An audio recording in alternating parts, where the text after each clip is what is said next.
So thank you for joining us tonight. We have with us two members of Lakeside Neurologic, which is an organization we've been doing some work with. Mr. Salerno was working with my department to bring this opportunity to our families and our community. So I'm going to turn this over to Mr. Salerno, who's our Director of Elementary Education, to open up tonight's event for us this evening. Thank you. Thanks, Ms. Buford. Good evening, everyone. I want to just thank all of the district administrators that are on this call, school board directors for taking the time. We have some teachers on the call, and maybe most importantly, the family members, the families of our Upper Darby School District students who are taking the time to be here, as we just mentioned, during this very busy time of year for everyone. We appreciate your time. We have something really special for you this evening. As Ms. Buford stated, we have been working very closely with Neurologic for the last couple of years now, and we are really proud of the work that we are doing around trauma-informed care. And it just made a lot of sense for us, just generally speaking, but probably now more than ever, to bring our families together, our members of the community together, and to try to give everyone, not just our students and our teachers, but our whole community, some useful strategies to be able to bring families together. And again, most importantly, during times like this and during the last year. So I want to just again recognize Ms. Buford for all of her hard work in arranging all of these programs. We have our presenters who do all of the heavy content and the lifting, but behind the scenes, Ms. Buford works tirelessly to pull these off. And to Dr. McGarry, who is obviously our superintendent of schools, all of the school board directors for their support and encouragement to make sure that we bring these useful programs to the community. So all that being said, I'm going to hand it over to Lindsey Bernhardt and Nathan Swanson from Neurologic, and they're going to take us through the rest of the evening. Lindsey and Nathan, thank you for being here. Thank you, Frank. Yeah, it's exciting to see everybody. It's always exciting to get a lot of people together, and we hope what we've prepared for you tonight, is informative and helpful, right? So yeah, we are from Lakeside. We're with Lakeside Neurologic, right? So Lakeside has a couple schools that are trauma informed and work with kids that have all sorts of issues, and then we're the Neurologic Initiative. And we go into schools and help schools to be more trauma informed. And our mission statement is that we use a brain-based approach to create sustainable, supportive, and emotionally safe environments for children, right? And if we're looking at schools, it's not only just the children, but it's also for staff, right? Because if staff aren't feeling supportive and emotionally safe, they're not going to be able to create those environments for kids, right? And tonight, when we're looking at families, those are environments too, right? So I don't know about you, but life seemed tough enough before the pandemic. Like if someone came up to me and said, Nathan, is life stressful? I would have been like, yes, I don't need any more stress, right? And then the global pandemic hit. This is my little family here. Right? I love them beyond belief. But in times of crisis, right, as horrible as it is, oftentimes the people we love the most, we can sometimes treat the worst. I would probably never talk to your kids the way I talk to my kids sometimes, right? And it's because we love each other, we care for each other, we have a safety with each other, but it's also we kind of see the worst and the best in each other, right? Also in times of stress, sometimes the things we do may separate us more so than bring us together, right? Depending upon how our own families and the way we grew up and whatnot. Sometimes when families are under duress, right, under stress, moms and dads, kids, sometimes we do things that keep us apart versus coming together, right? And I think one would argue part of the reason why humans work is because we are together, right? We can be in family units, we can help support and care for one another. So tonight, what we're going to look at is how can we come together?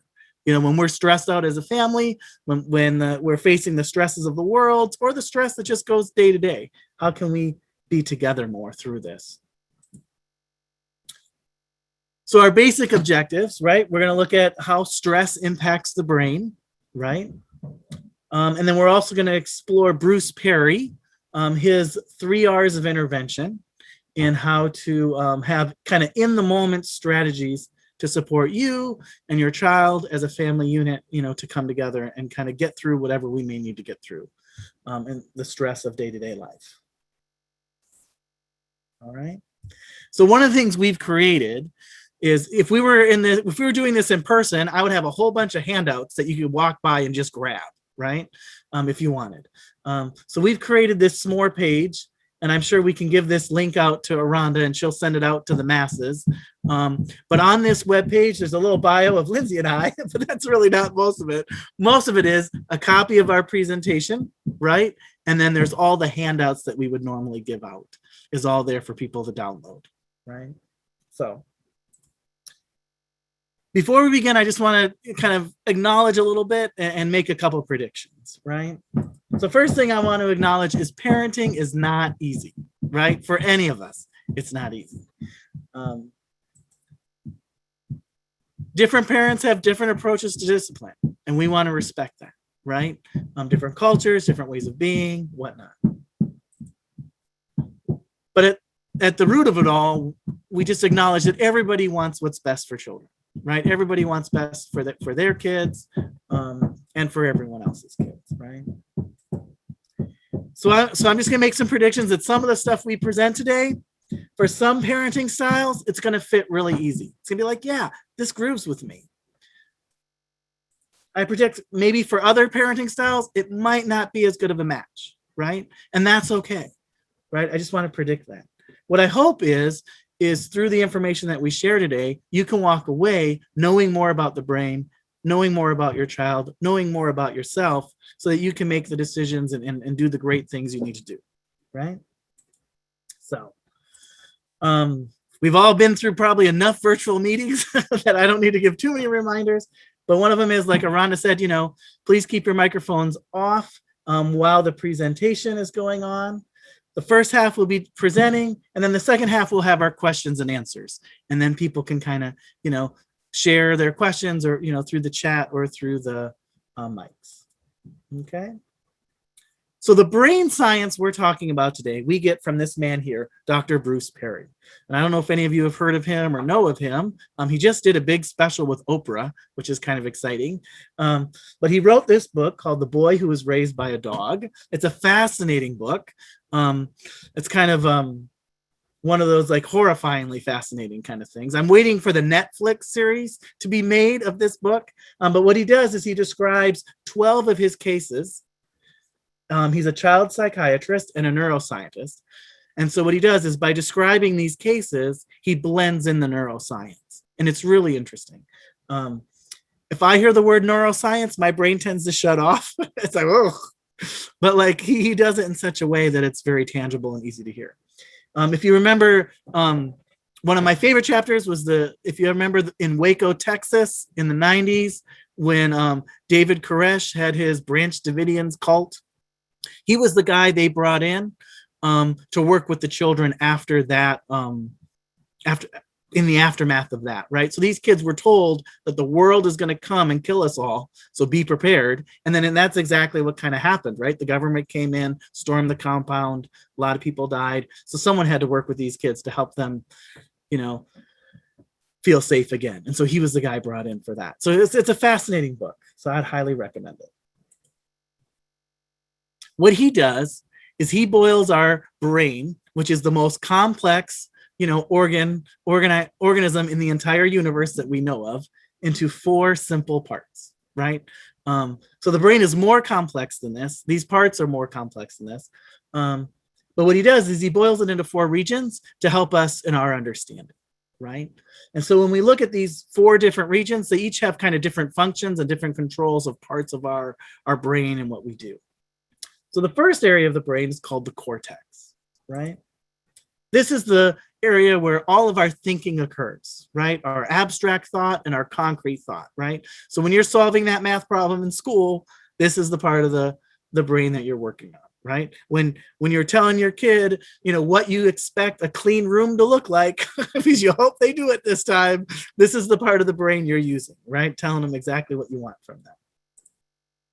The next part of the brain is the limbic system, right? And this is the seat of all of our emotions and our relationships, our affection, our attachment, our sexual behavior, our emotional reactivity, all resides within the limbic system, right?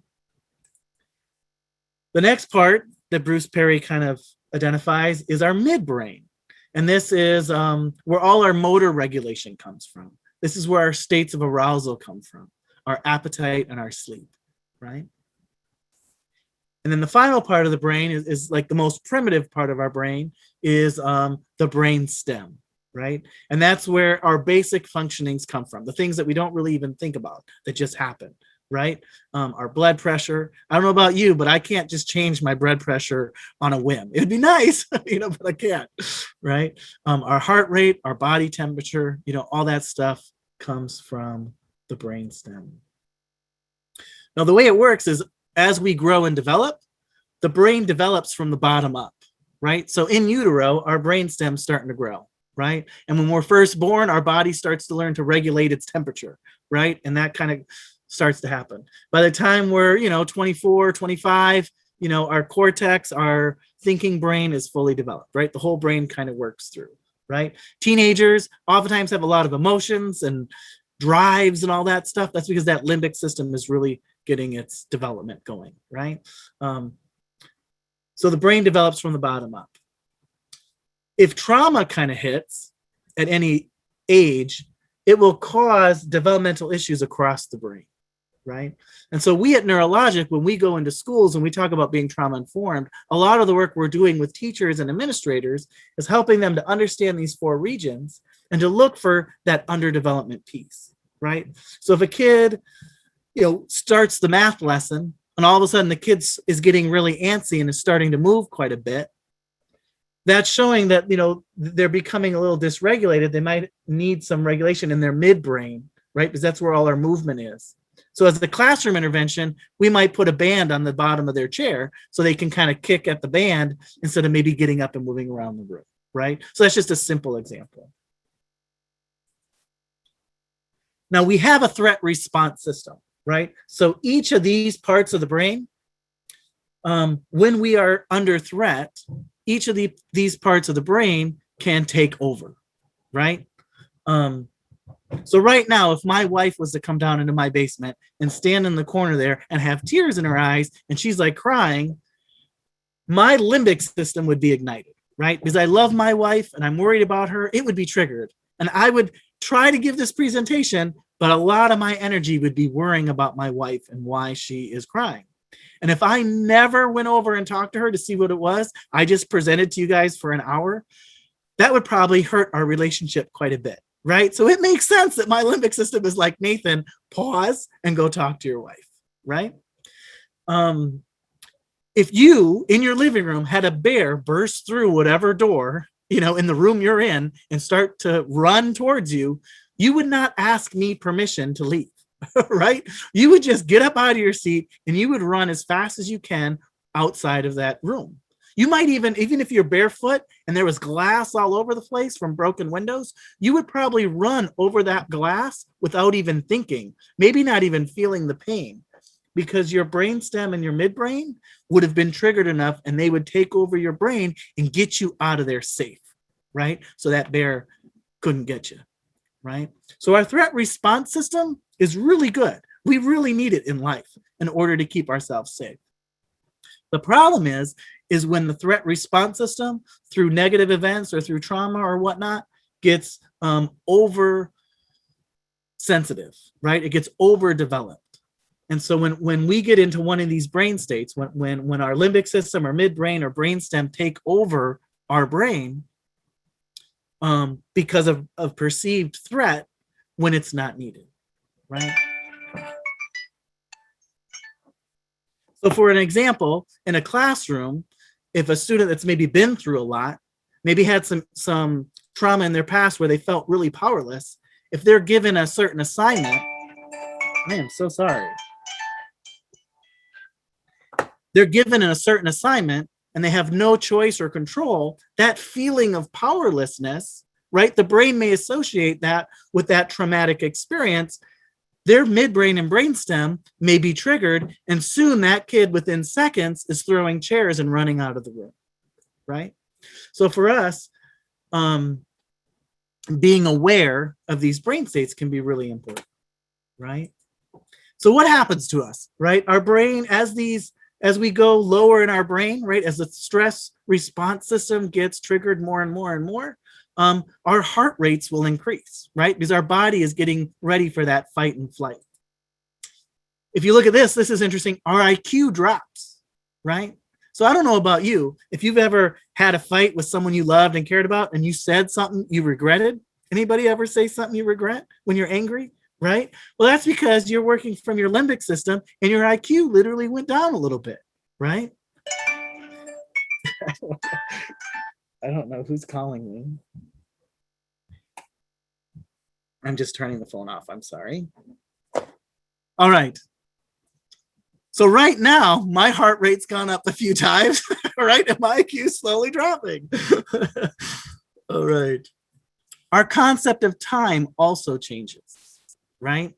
The lower we go in our brain, the more the sphere of the threat, our ability to think about time and our ability to experience time changes, right? So if we have a student that's working for a break at the end of the week, if they're in a state where they're in that fight or flight mode, that break at the end of the week isn't really going to matter. Same thing at home, right? If my kid is earning, time on their Xbox or whatnot, if they're really stressed out and they're really working from a low state of their brain, earning that reward may not make sense to them in that moment, right? Our type of thinking also changes, right? When kids are in school, we want them creative. We want them to be able to answer those math problems. They're in their cortex, right? When kids are at home, we want them to be able to help with dinner, clean what they need to clean, have fun, joke around. We want them in their cortex, right? But as, again, our threat response system elevates, the type of thinking becomes limbic system is more emotional and defensive, right? The midbrain would be reactive, and the brainstem, it just becomes reflexive, right? I don't know if you've ever been driving down a street and something comes out in front of you or a car stops and you swerve and move out of the way and get back in and you didn't even know you swerved. It just happened. It was reflexive, right? Because your lower parts of your brain saw that information and had you do things before you even knew it, right? So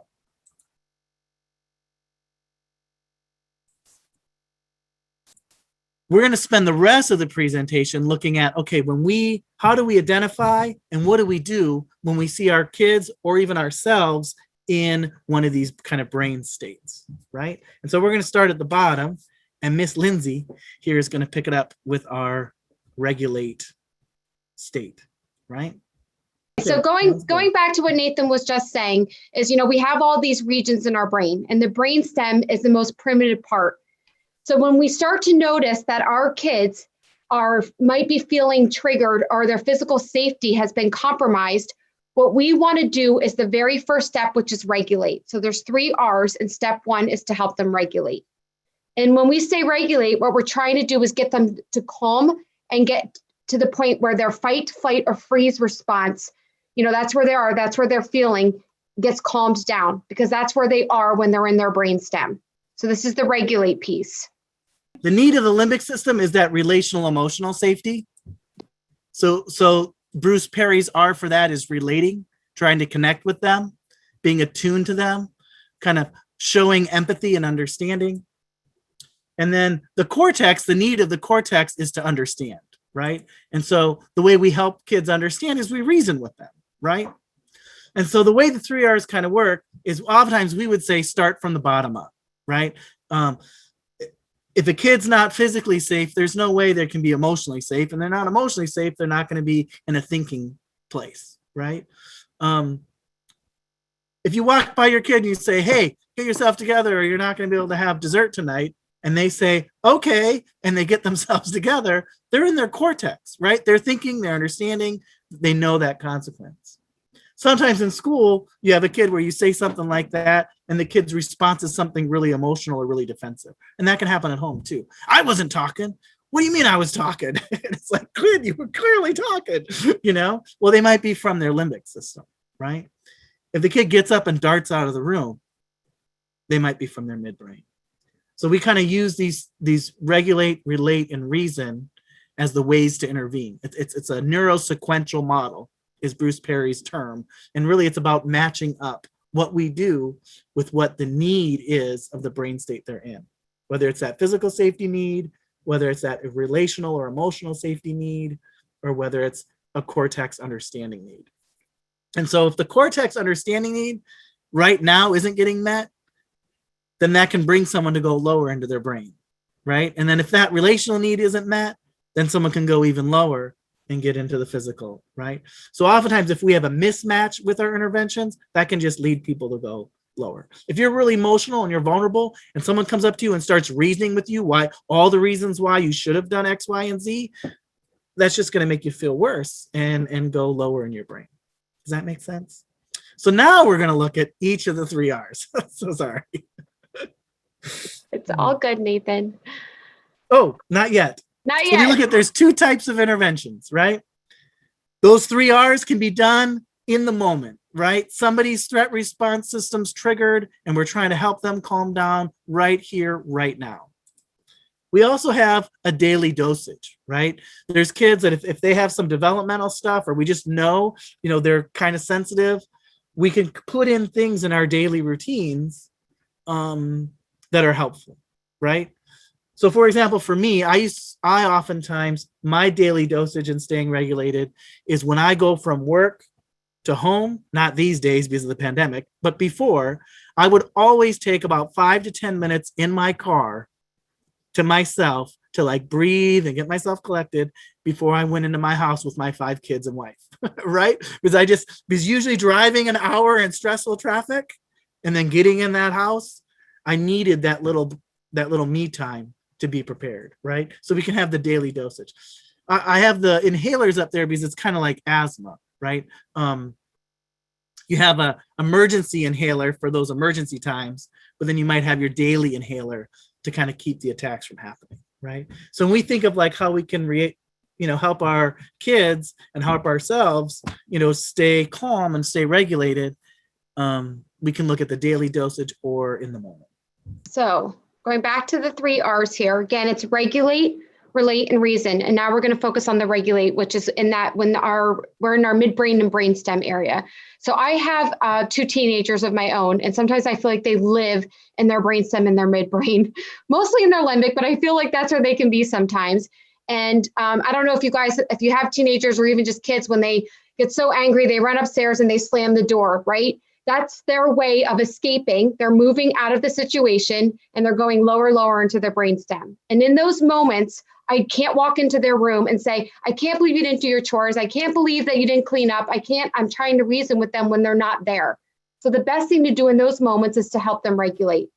And that's again where we help them when they're feeling those threat responses elevated. How do we get them to that point? So number 1, what we want to do is remove the triggers and the stressors. And that trigger and stressor sometimes is me. As their parent, I'm like, they just need a break from me right now. So they're going to the room, they're removing themselves from me. So we have to remove the triggers and stressors. And our brain works with associations. So we want to make sure that we separate the triggers as much as possible. So some of the triggers, just example, like I use myself as a parent, I could be a trigger to my own kids, but sometimes it's sense. Sometimes it's sounds or even lighting or loud noises. I don't know, sometimes you hear a loud noise and you're like, oh my gosh, what was that? That's triggering our threat response and we're moving down. Sometimes it's specific people, like I just gave that example again, it could be myself, it could be my sibling. I have 2 teenagers, a boy and a girl, and sometimes they trigger each other and they know how what we say push each other's buttons. So that could be a trigger for them. And we also have to think about the demands placed on the child.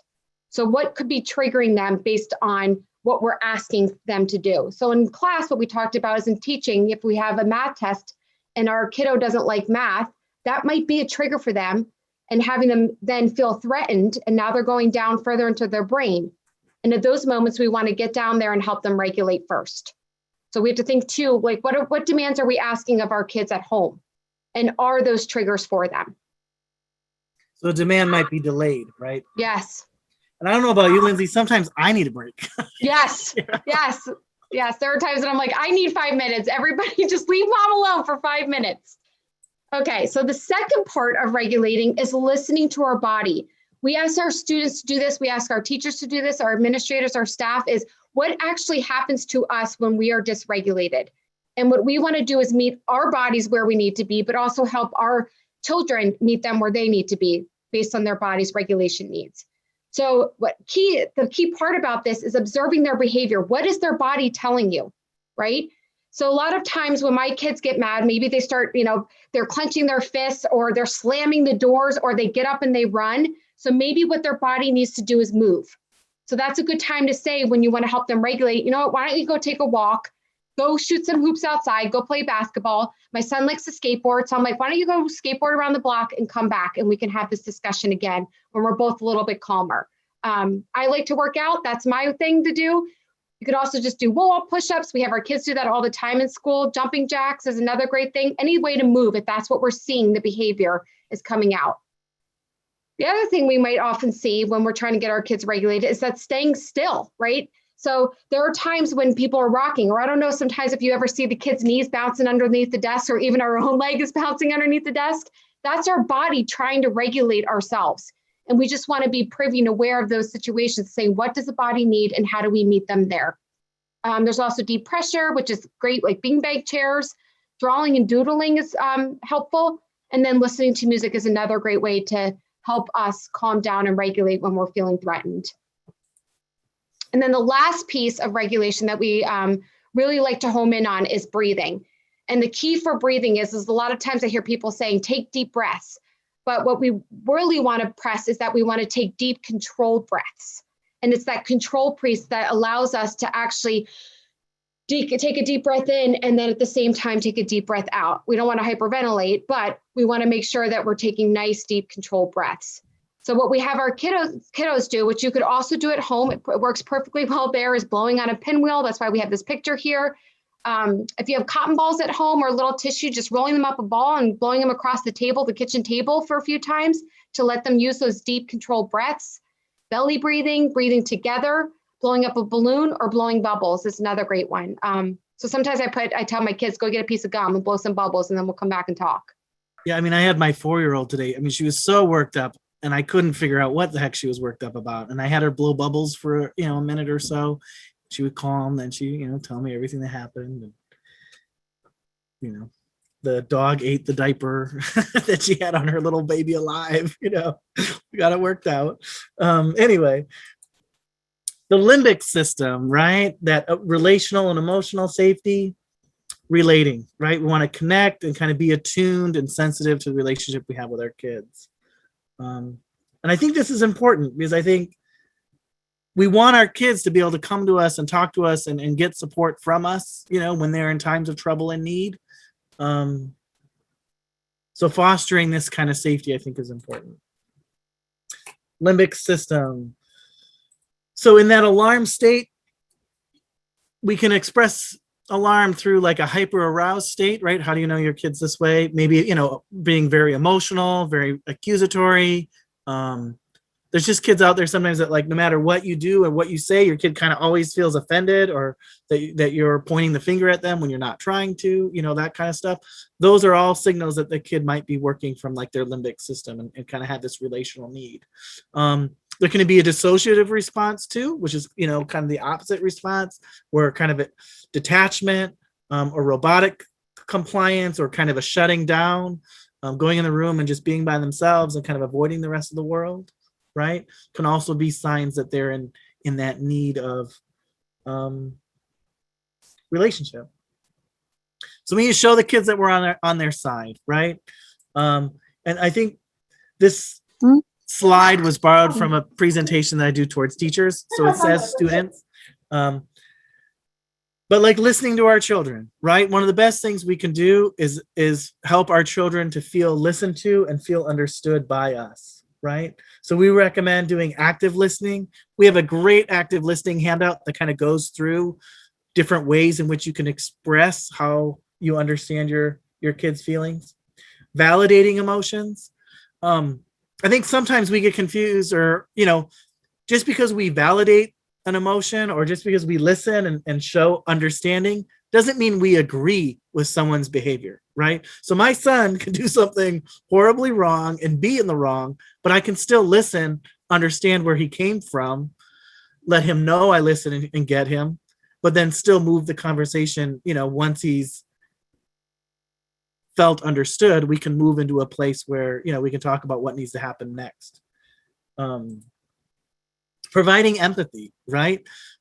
The world is not easy for us today as adults, but it's not easy for kids today either, so being able to show that with our facial expressions, our tone of voice, and of course, as parents, good touch, is a good thing. To be able to hug our kids and love them and care for them can be good.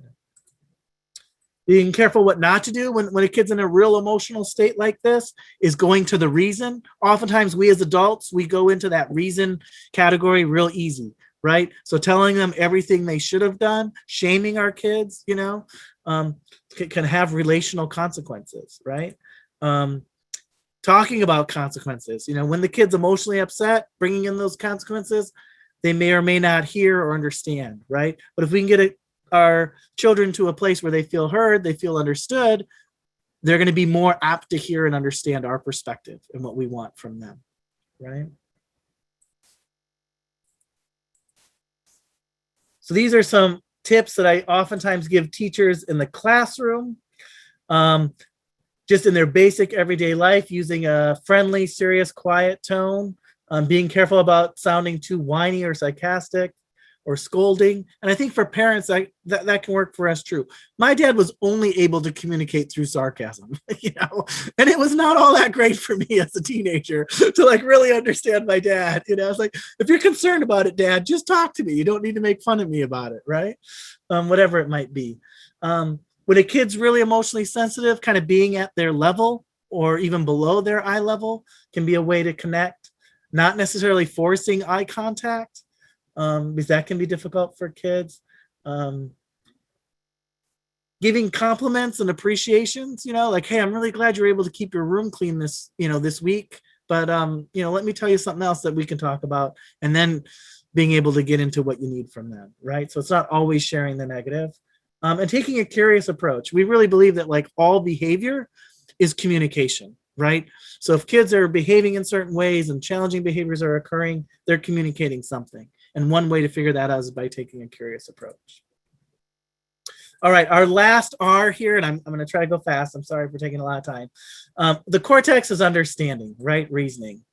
Really, you want to reason with kids when they're not too emotionally upset, when they're able to give you their attention, when they're able to make eye contact easily, and when they can talk to issues without getting upset, right? And usually if we attend to those limbic system needs, we can then reason and talk about things without getting upset as much. And that's important for us too, right? Because, we as adults don't necessarily, we have our own emotions that we deal with too, right? So it's good to give clear directions, allow kids to ask questions, work together to solve problems, be open to kids' solutions when we're reasoning with them. Trying to work together to figure out how we're going to solve the problems that we might be having. If chores aren't getting done, how can we work together to get those chores done or whatnot? We're not going to go into it too much here today, but there's a whole conversational guide, a way of practicing called collaborative problem solving, which will include this Plan B cheat sheet handout in our handouts. And I really like it. It's a great way to set up a conversation with a kid where you take a curious approach, like, hey, I've noticed this. What's up? These are my concerns. How can we solve the problem together?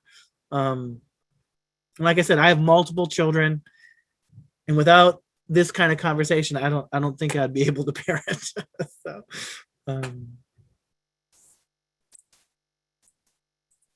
So just as a review, right? Kids are really threatened, really stressed out. They need that physical safety. We try to regulate, just get them in a safe place, get them calmed down and breathing. they're really emotional, we want to be attuned to them, provide some empathy, validation of emotions, kind of recognizing and understood, relating to them. And then in the cortex, we want to help them understand, right?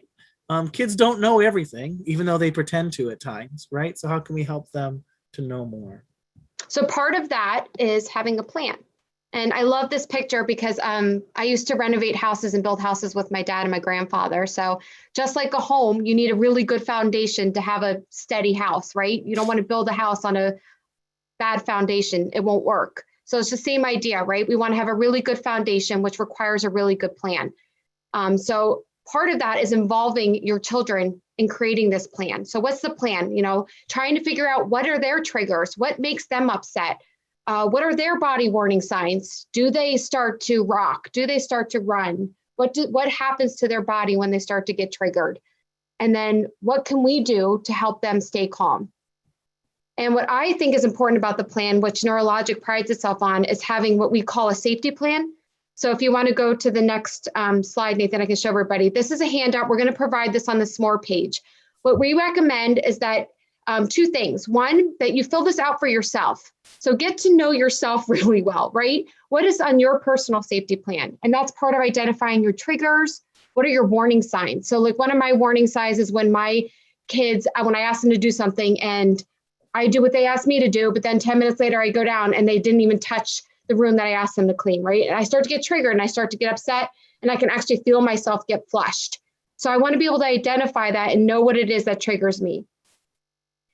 Then the next piece is talking about when I feel triggered and after I've identified my warning signs, how do I dysregulate?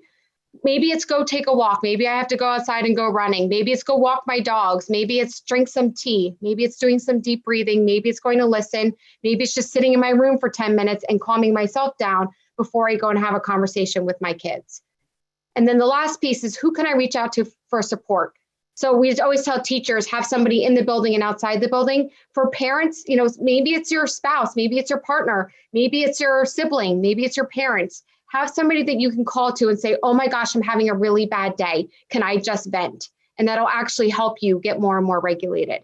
So after you've created your own personal safety plan, what we invite you to do is ask your kids to fill this out so that you guys collectively can have almost a family safety regulation plan so that everybody knows each other's triggers, everybody knows what happens to their body, and everybody knows how to help that other person get regulated. Because the more that we can have that support with each other and that family piece of it, the better we're going to be enabled to help each other out. So that's one of the pieces that we have. We will supply this handout on the SMORE page, but we highly recommend that you guys fill this out if you can. And I think that's what we got for tonight, right? Ending with that safety plan, the idea that we can plan ahead, right? Knowing ourselves, knowing our kids, so we maybe don't get into such, you know, intense arguments or frustrations or whatever that we have. So do we have any comments or questions or? Nathan and Lindsey, first of all, excellent job. It's Frank. Great job. And there was one question that I want to just make sure that we address that was in the chat. Oh, okay. Tracy Washington asked a question, Nathan, I think it was during your part, and it was, what if the person just says they want to be left alone? You know, I guess how do you engage them? And then after you have an opportunity to address that, we can certainly open it up and invite people to either type a question in the chat or unmute if they are comfortable with that. Yeah, and I mean, so if someone says, you know, I want to be left alone, it's good to give them time for that, right? But if you have a kid that's always asking to be alone and you're never able to talk to them, you know, that's when our red flags go up, right? Because we want to connect, right? So to me, I think it's a matter of, like, again, if someone asks, you know, if your kid asks to be alone, giving them space, and then when you reapproach them, if they continue to ask being alone, being able to try to invite that, like, oh, I noticed it, you know, this is like the third time now you're just asking me to be alone. You know, this is the third day in a row you're asking me to leave you alone. You know, I'm just concerned, you know, and being able to share that concern. Like, I'm just concerned. I want you to know I'm here for you, you know, and then, you know, whatever concerns you have, right? There's probably more than just them being alone. right? But being able to frame it in such a way that you care, you know, versus maybe getting upset ourselves at the situation. I don't know if that makes sense.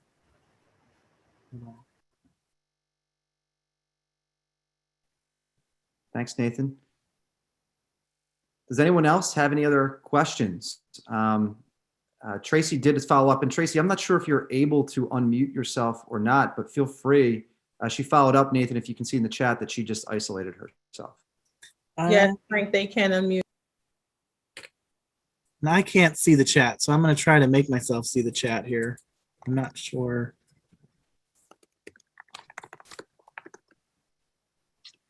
And I think too, like,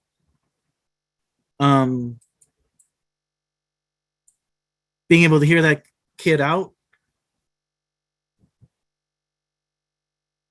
I don't know where the chat is. I'm sorry. I'm not familiar with Zoom. I can see all the participant list. That's okay. I'm monitoring the chat for you. So that Oh, okay, great. So if anyone chats, if you could let me know what they say, We'll do. because I can't see it. So, but to me, it's also can be you know, making a, you know,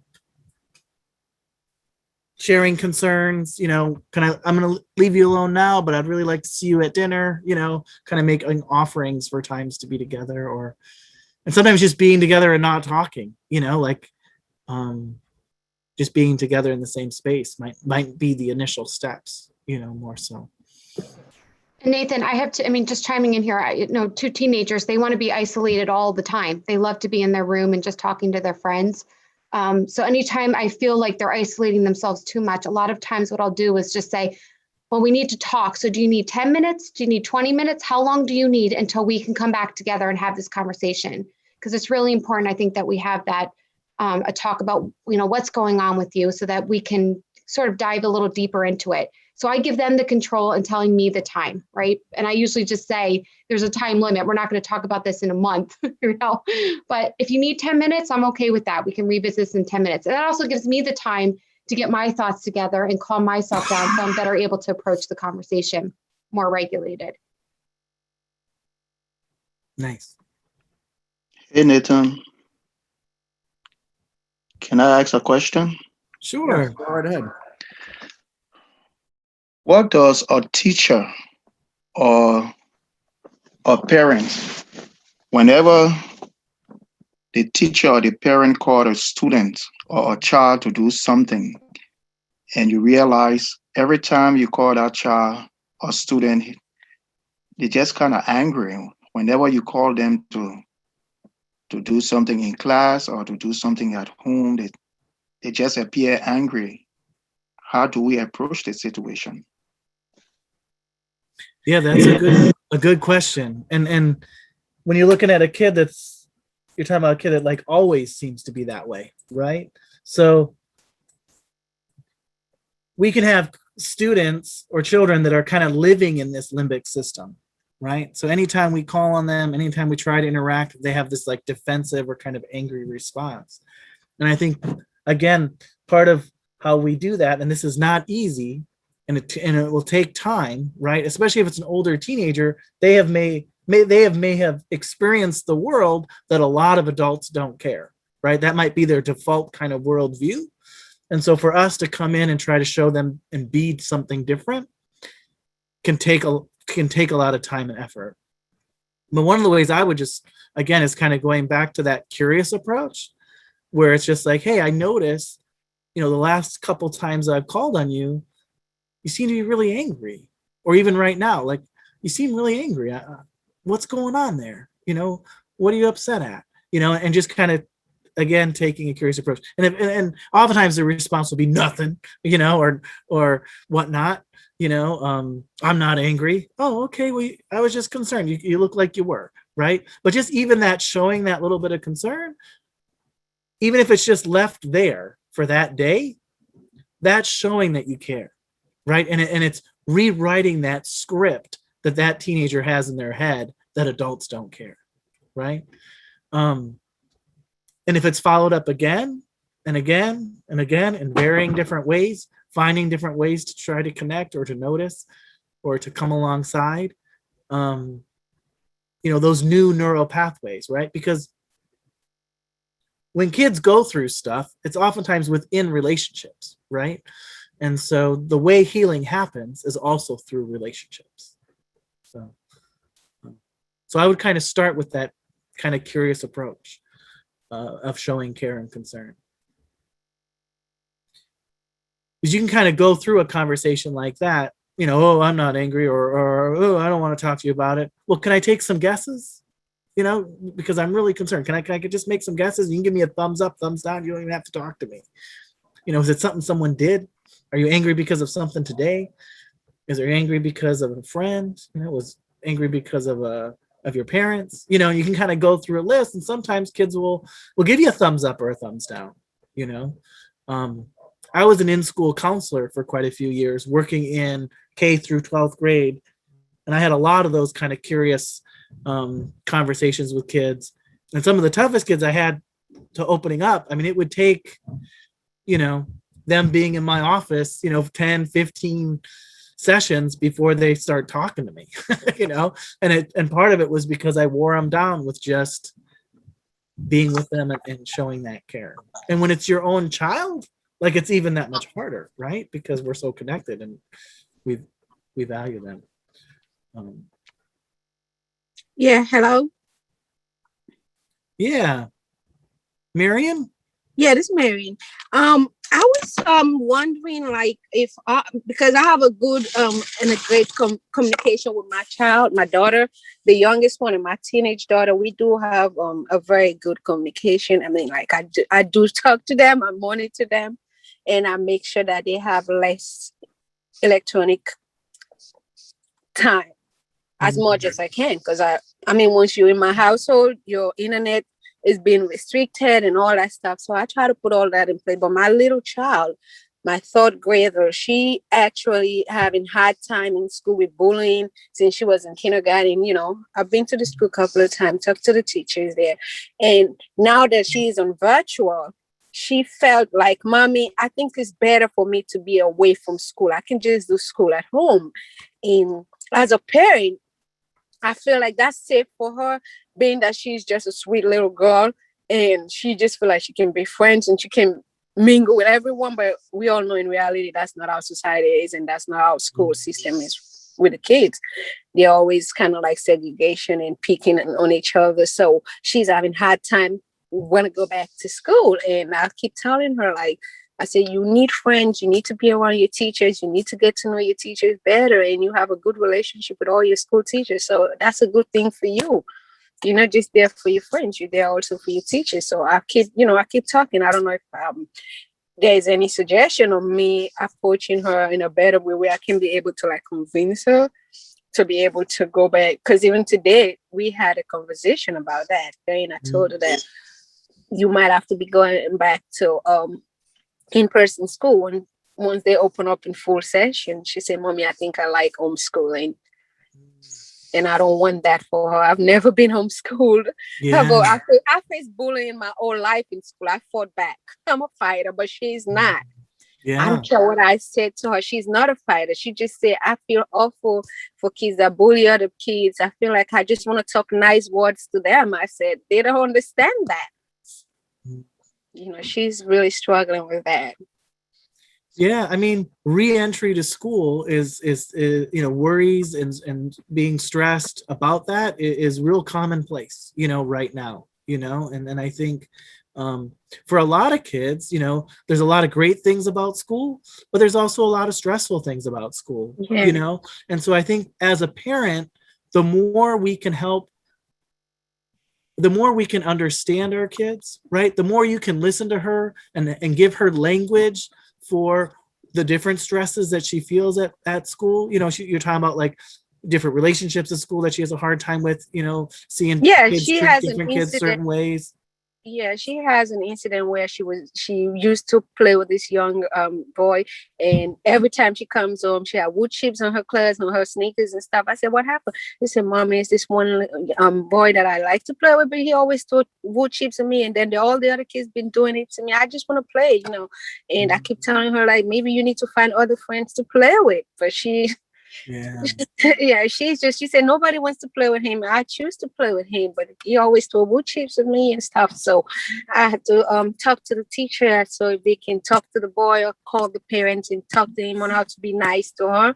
She just want to play with him during recess. It's nothing other than that. She's just a sweet little girl.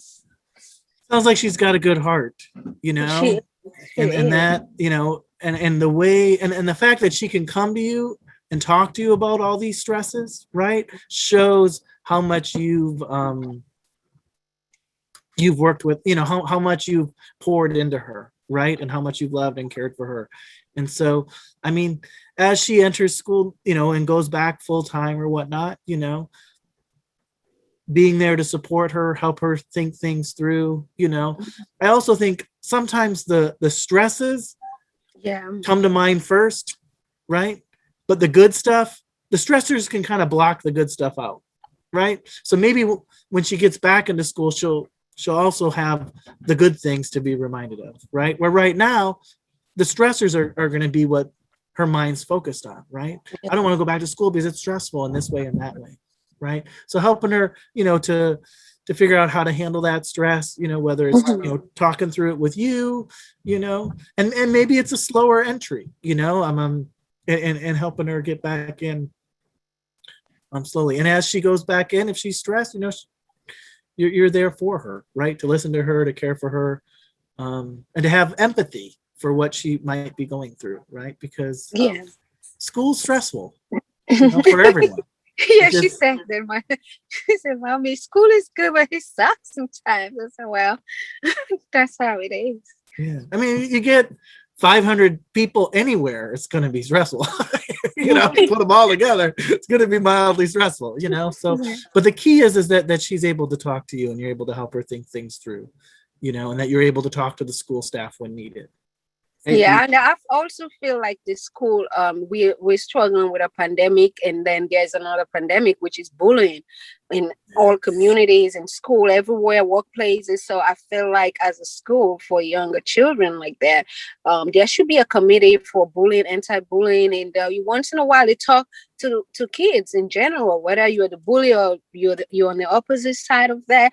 I mean, like once they talk to you, a little bit of communication and counseling and more campaigns, and it will change a couple of these bad kids, these bad apples. I don't want to call other kids bad because we all our kids, they have their good and bad sides. So I feel like it will just be able to like mentor them in a way where like they will be able to convince their friends if someone else wants to bully another child, and they will be able to say, you know what, John, I don't think that's right. I don't think I want to be part of that, you know, because of what they see, like a campaign that they go around the school, they see, you know, bullying, no stuff like that. They see like flyers that sends messages like that. I mean, the school system is failing on that side.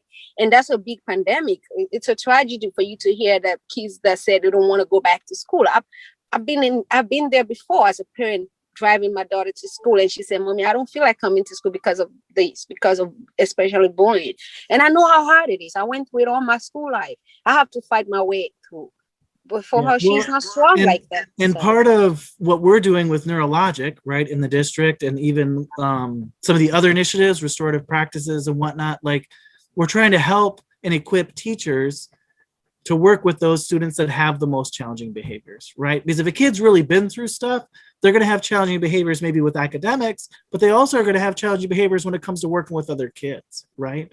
And so part of, you know, the work we're doing, understanding the brain and all that stuff, is helping the school to have strategies to work with those kids that have issues, you know, and that lack those social skills and end up, you know, displaying the kind of behaviors that can cause other kids to be worried at times. Nathan, it's Frank. Do you mind if I jump in real quick? No, go for it. Yeah. Marion, I want to thank you for having the courage to share that and asking that great question. And I'm sorry to hear that. I think you said it was your daughter has had that experience.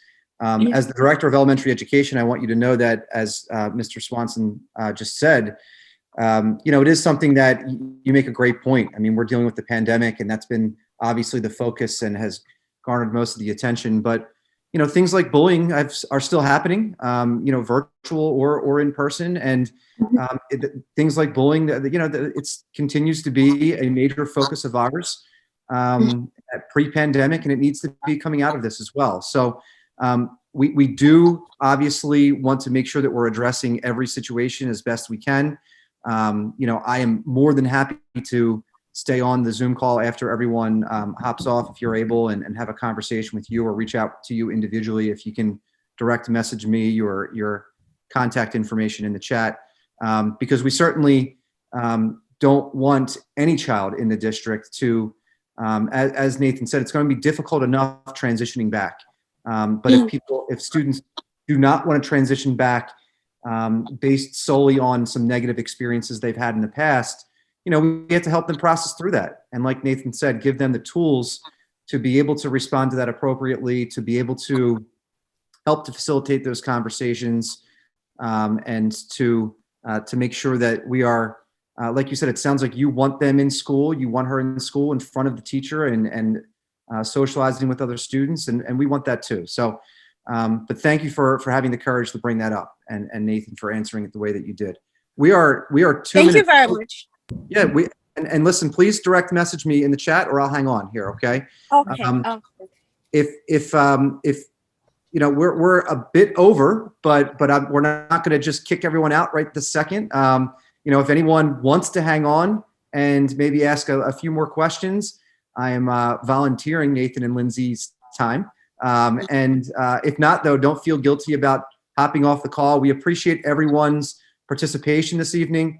Hopefully you found this session useful. We have recorded this, so we will be, I believe, Ms. Buford posting it probably to our website, and maybe even emailing participants as well. Is that correct? I will email it directly to everyone who registered, since they showed interest in this topic. And, because there are some sensitive things being discussed, I think that it should only go to those persons. And then, Aranda, maybe we could have the link to our SMORE page go out in that same email if I send that to you. Absolutely, yes. In the thank you email, we send the resources that you provide as well. Yes. Okay, great.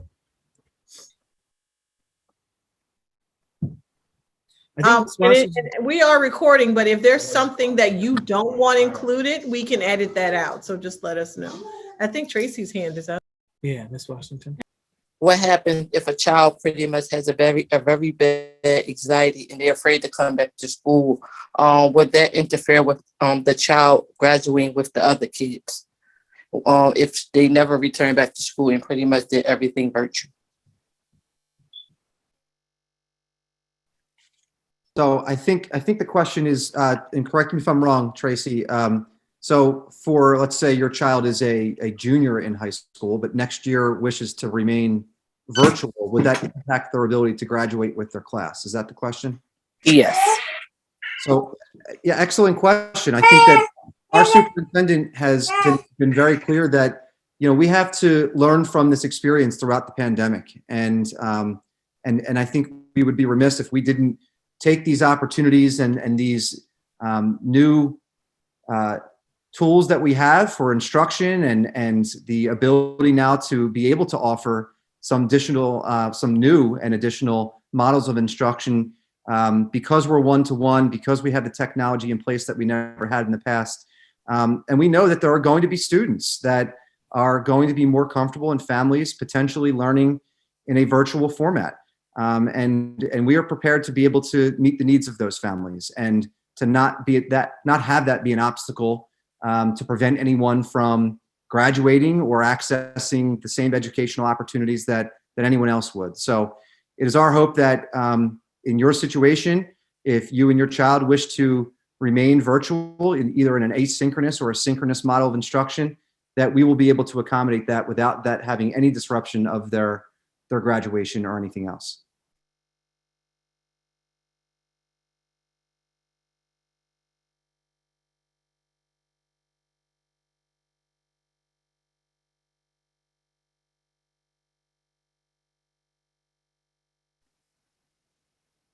Does anyone else have any other questions? Tracy, there you are, Tracy. Does that answer your question?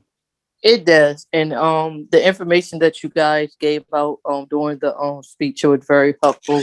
Because I'm trying to pretty much be there for her and trying to get her to stop I like isolating herself in the bedroom. So all of the information was very, very helpful and everything like that. So I just thank you for everything that was said today.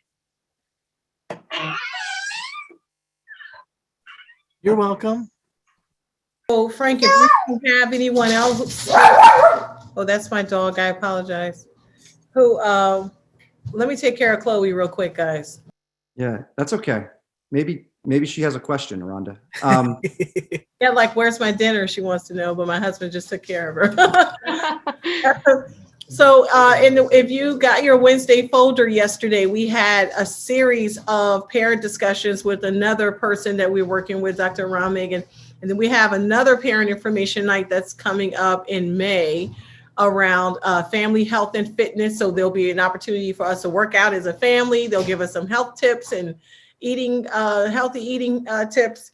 So we're going to keep you guys busy. These are the types of conversations we want families to come to the table with, because it's hard. You know, parenting is hard, and then a pandemic comes in and makes it harder. So I want you to know that the board, Dr. McGarry, and our administrative team, we are working really hard to get you guys the real stuff, the stuff that you need right now, things around trauma-informed care, things about building healthy relationships and having healthy conversations, positive conversations with our kids. So if there's nothing else or any other questions, you can expect a thank you email from me by Friday with Nathan and Lindsey's resources in there. And again, if there's anything that you personally shared that you want edited out, not a problem. We can do that. Just email me. You should have my email. You should be sick of my name popping up in your email. Rhonda Buford. Just email me and I'll take care of it. Thanks you guys for coming out. Thanks.